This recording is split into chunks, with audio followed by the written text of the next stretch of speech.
Hello guys, welcome to this video. My name is Aman और आज हम एक ऐसी पर्सनैलिटी के साथ बात करेंगे जिन्होंने बहुत सारे फिजिक्स रिलेटेड एग्जाम्स में बहुत अच्छा परफॉर्म किया है।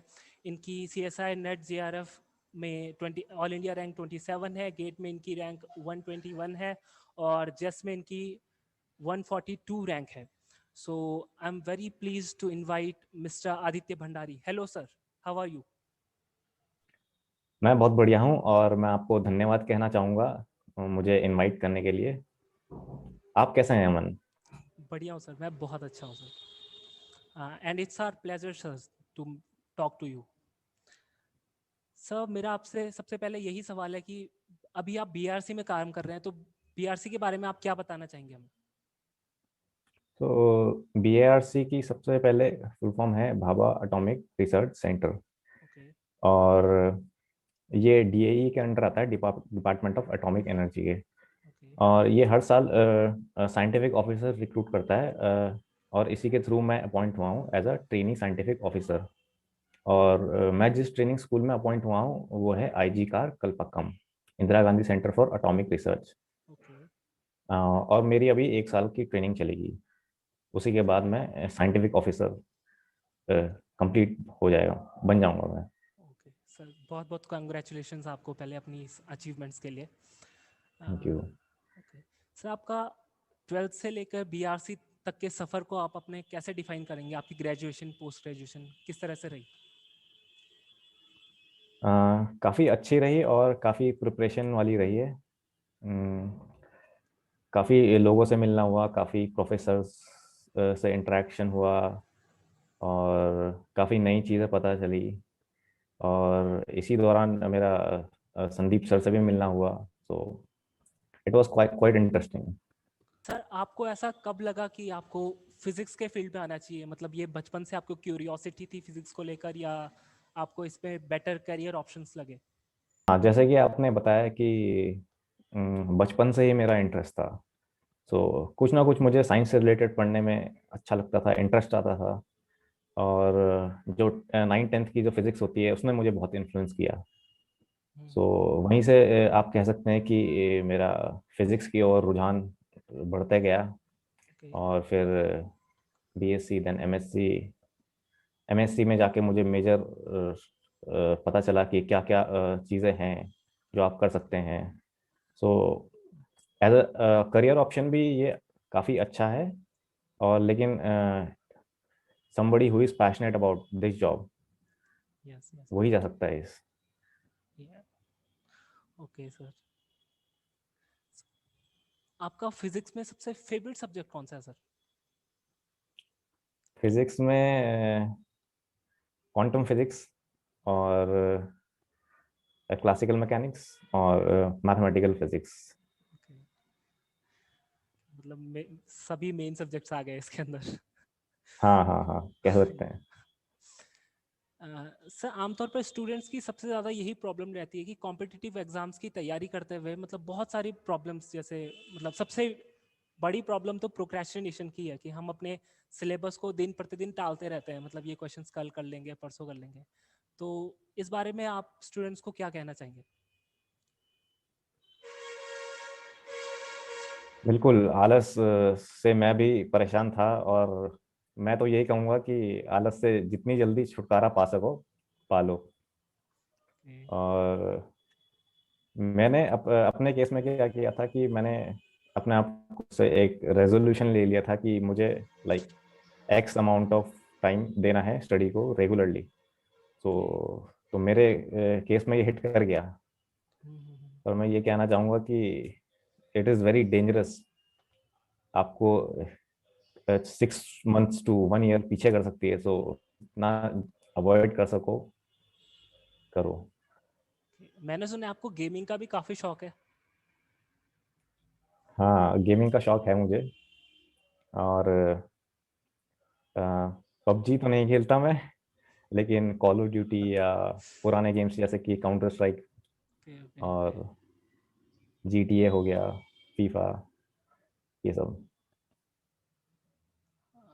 आपके हिसाब से स्टडीज़ करते हुए मतलब स्टडीज़ के साथ साथ अपने आप को इंगेज रखने के लिए, बैलेंस रखने के लिए कौन कौन सी एक्टिविटीज़, जैसे आपने गेमिंग बताया, आप गेमिंग करते थे, और कौन कौन सी ऐसी एक्टिविटीज़ है जो हम कर सकते हैं, मतलब जो आप रिकमेंड करेंगे जो सही होती हैं हमारी हेल्थ के लिए भी और मेंटली भी?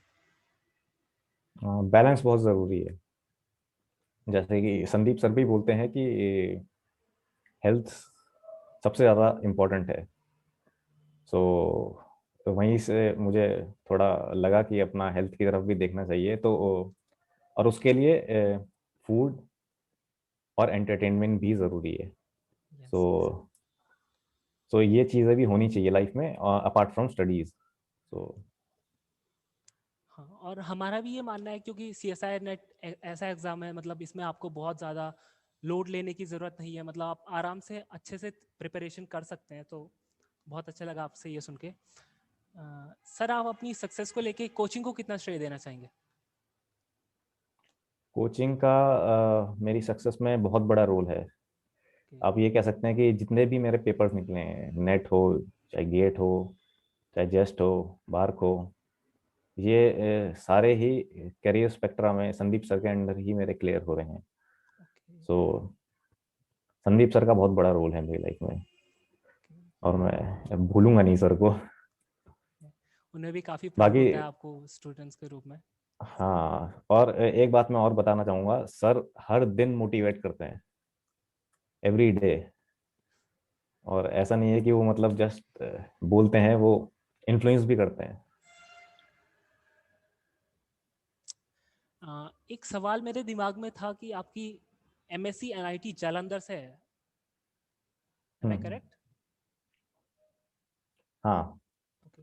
सो आपकी MSc NIT जालंधर से है, फिर भी आपने कोचिंग के लिए दिल्ली जाने के बजाय देहरादून में ही रहना प्रेफर क्यों किया? देखिए, इसका सबसे बड़ा रीज़न तो ये है कि मैं देहरादून से हूँ। ओके। और क्योंकि और दूसरी बात ये है कि जो लेवल ऑफ कोचिंग दिल्ली में है, ओके। अब ये मैं तारीफ नहीं करूंगा, पर मैं ये बोलूंगा कि वही लेवल आपको देहरादून में मिलेगा। ओके। तो एक बंदा जो देहरादून का है, वो देहरादून छोड़ के दिल्ली क्यों जाएगा, है ना? डेफिनेटली। और दूसरा सबसे बड़ा रीज़न ये है कि दिल्ली में जो पोल्यूशन है, इन्वायरमेंट है, रहने खाने का जो सिस्टम है, वो इतना अप टू द मार्क नहीं है। बिल्कुल। सो मेरे साथ के हैं वहाँ पर काफ़ी कोचिंग में जो काफ़ी अच्छा कर सकते थे, लेकिन हेल्थ इश्यूज की वजह से नहीं कर पाए। ओके। और मैं आपको देहरादून में जो करियर स्पेक्ट्रा है, आप जानते हैं कि सर अकेले सारे सब्जेक्ट्स पढ़ाते हैं। तो वो अपने आप में एक अचीवमेंट है। So, मैं क्वेश्चंस वापस BRC की तरफ लाऊंगा सर। BRC के इंटरव्यू में क्या क्या मेन पॉइंट्स थे और किस तरह के उनके सवाल थे आपसे? तो बार्क का इंटरव्यू मेरा 30 to 40 मिनट्स चला था। और बार्क का जो इंटरव्यू पैनल होता है, वो 5 साइंटिस्ट होते हैं उसमें। ओके। तो वो सबसे पहले आपसे पूछेंगे आपके स्ट्रॉन्ग सब्जेक्ट्स, और फिर उसी के अकॉर्डिंग वो क्वेश्चंस फॉर्म करते हैं। ओके। मेरे से जो उन्होंने क्वेश्चंस पूछे, वो क्वांटम मैकेनिक्स से थे, क्लासिकल मैकेनिक्स से थे, इलेक्ट्रोमैग्नेटिक थ्योरी से थे, और मेरे प्रोजेक्ट से थे। ओके। तो सिंपल क्वेश्चन ही पूछते हैं, वो ज़्यादा कैलकुलेटिव नहीं पूछते, पर कॉन्सेप्ट बेस्ड होते हैं क्वेश्चन। तो यहाँ पर मुझे लगा कि थोड़ा सा मतलब समझ के एफर्ट डालना पड़ता है थोड़ा क्वेश्चंस में। ओके। तो और लेकिन वो ऐसा ऐसा ग्रिल नहीं करते आपको कि आपको प्रेशर में आने देंगे। वो आपको ओके। बिल्कुल कंफर्टेबल रख के करके रखते हैं। ओके। तो और ग्रेजुअली वो थोड़ा थोड़ा करके आपका क्वेश्चंस का डिफिकल्टी बढ़ाते रहते हैं। ओके। तो हम्म। सर, हम आपसे जानना चाहेंगे कि आपकी CSI नेट फिजिक्स JRF आपने निकाला, इतनी अच्छे आपका स्कोर रहा, तो आपकी स्ट्रेटेजी क्या रही पेपर को लेकर? क्या आपने सभी सब्जेक्ट्स को इक्वली मार्क्स में डिस्ट्रीब्यूट करके आपने इक्वली सब पे फोकस किया, या आप किसी स्पेसिफिक सब्जेक्ट पे ज़्यादा ध्यान देते थे? तो मैंने नेट के लिए क्या स्ट्रैटेजी अपनाई थी कि मैंने कुछ सब्जेक्ट्स ऐसे रखे थे कि जिनको मुझे अच्छे से प्रिपेयर करना है, और कुछ सब्जेक्ट्स ऐसे थे कि जिनमें मैं 50-60% भी स्कोर कर लूँ तो अ, मेरा अच्छा स्कोर बन जाएगा। ओके। तो मेरी एडवाइस भी यही है कि आप कुछ अपने स्ट्रॉन्ग सब्जेक्ट्स रखें और कुछ अ, अ, थोड़े बहुत मतलब उनको पढ़ लीजिए, लेकिन छोड़िए किसी भी सब्जेक्ट को नहीं। क्योंकि नेट में जैसा सभी को पता है कि कोई क्वेश्चन आसान भी आ जाता है और कोई क्वेश्चन हार्ड भी आ जाता है। यहीं पर ही बेनिफिट होता है जिसने कोचिंग ले रखी हो, क्योंकि कोचिंग में क्या होता है, जनरली पूरा सिलेबस कवर किया जाता है। एटलीस्ट करियर स्पेक्ट्रम में तो सारा सिलेबस कवर किया गया है मेरे टाइम पे। तो okay. Hmm. Okay sir. Sir आपका CSIR नेट में इतनी अच्छी रैंक थी, आप पे PhD करने का भी ऑप्शन था, लेकिन आपने BRC को प्रेफर किया, तो आप क्या हमें बताना चाहेंगे आपकी प्रेफरेंस BRC का रीज़न क्या था? हाँ, एक्चुअली मैं भी कंफ्यूज था थोड़ा सा। ओके। पीएचडी में मुझे एक्चुअली दोनों फील्ड्स में इंटरेस्ट था, हम्म। पीएचडी में भी और as a scientific officer. Okay. तो लेकिन यहाँ पर क्या है, तुम एज अ साइंटिफिक ऑफिसर अपनी पीएचडी बाद में कर सकते हैं। ओके। लेकिन यहाँ फील्ड्स होती हैं जो जनरली एक्सपेरिमेंटल फील्ड्स होती हैं। तो ओके। जनरली जिसका थ्योरेटिकल में इंटरेस्ट हो वो अपनी पीएचडी ही कंटिन्यू करे। ओके। अ, दोनों इक्विवेलेंट है, बाकी स्टाइपेंड का थोड़ा डिफरेंस है। ओके। स्टाइपेंड बार्क में थोड़ा ज़्यादा है। ओके।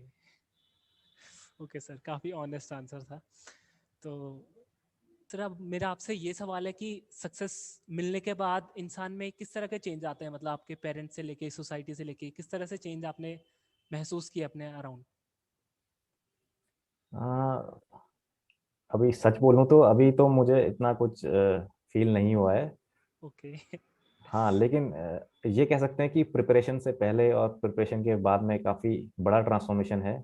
क्योंकि जब आप प्रिपरेशन करना स्टार्ट करते हैं तो आपको इतनी चीज़ें नहीं पता होती, किसी भी स्टूडेंट के लिए। तो उस सेंस में तो मुझे चेंज महसूस हुआ है। बाकी अभी एक्चुअली मैं अभी अपॉइंट हुआ हूँ, तो मुझे इतना पता नहीं चल रहा है कि एज अ स्टेटस क्या, मतलब ओके। स्टेटस की क्या वैल्यू होती है, या मतलब। हम्म। सर कई सारे स्टूडेंट्स हमारे देश में कंपटीशन की तैयारी में लगे हुए हैं, तो आपका क्या मैसेज होगा उन स्टूडेंट्स के लिए, खास करके CSIR नेट फिजिक्स का जो एग्ज़ाम दे रहे हैं उन स्टूडेंट्स के लिए आपके लिए क्या मैसेज होगा आपका? जितने भी स्टूडेंट जो नेट की तैयारी कर रहे हैं, या जेस्ट की, या गेट की, जैम की, उनसे मैं एक ही चीज़ कहना चाहूँगा कि अपनी रेगुलरिटी को मेंटेन रखें। या। क्योंकि वो कहते हैं ना, slow and study wins the race. Hmm. तो एक भी दिन मिस नहीं करना है। अपनी सेहत का ध्यान रखना है, थोड़ा बहुत फिजिकल एक्टिविटी करनी है। ओके। अगर आपको कोचिंग की ज़रूरत है तो आप कोचिंग के लिए जा सकते हैं, उसमें कोई बुराई नहीं है। ओके। और क्योंकि मैं उत्तराखंड से हूँ, तो उत्तराखंड के स्टूडेंट्स के लिए मैं ये कहना चाहूँगा कि आप दिल्ली जाते हैं कोचिंग करने, उसके बजाय आप देहरादून में एक बार ट्राई कीजिए। मैं आपको अश्योरिटी दे सकता हूँ कि वहाँ से आपको बेटर इन्वायरमेंट मिलेगा। और मैं एक चीज़ बोलना चाहूँगा कि प्रिपरेशन के वक्त मोटिवेशन का बहुत बड़ा रोल होता है। तो डेफिनेटली। अगर आपको कोई ऐसा गाइड मिले, या कोई सुपरवाइजर मिले जो आपको बिल्कुल। अच्छे से गाइड करे, मोटिवेट करे। हम्म। मेरे केस में तो जो मेरे कोचिंग वाले सर थे, करियर ओके। स्पेक्ट्रा के संदीप सर, ओके। वो जैसे मैंने बताया बहुत अच्छे मोटिवेटर हैं वो। हम्म। तो मेरे केस में मैं लकी था कि वो एज अ मोटिवेटर भी थे और एज अ टीचर भी थे। ओके। सो तो दोनों चीज़ सही है, प्रिपरेशन प्लस मोटिवेशन। और इसी के साथ मैं सभी को ऑल द बेस्ट बोलूंगा आप नेक्स्ट एग्जामिनेशंस के लिए। Okay, thank you so much sir हमारे साथ जुड़ने के लिए, बहुत अच्छा लगा आपसे बात करने के लिए। और अभी तो आपने BRC ज्वाइन ही किया है, आई होप आप भविष्य में और भी तरक्की करेंगे और उत्तराखंड का, हमारे इंस्टीट्यूट का और हम सभी को प्राउड फील कराएंगे। थैंक यू सो मच अपना कीमती समय हमारे साथ शेयर करने के लिए और अपना इतना सारा ज्ञान हमें देने के लिए। Thank you so much. Thank you. So guys, ये थे mister Aditya Bhandari ji. I hope physics के फील्ड में तैयारी कर रहे सभी स्टूडेंट्स के लिए ये वीडियो हेल्पफुल रहेगी। फिर मिलते हैं आपसे करियर स्पेक्ट्रा की नई सक्सेस स्टोरी के साथ। Till then take care, bye bye, जय हिंद, जय उत्तराखंड।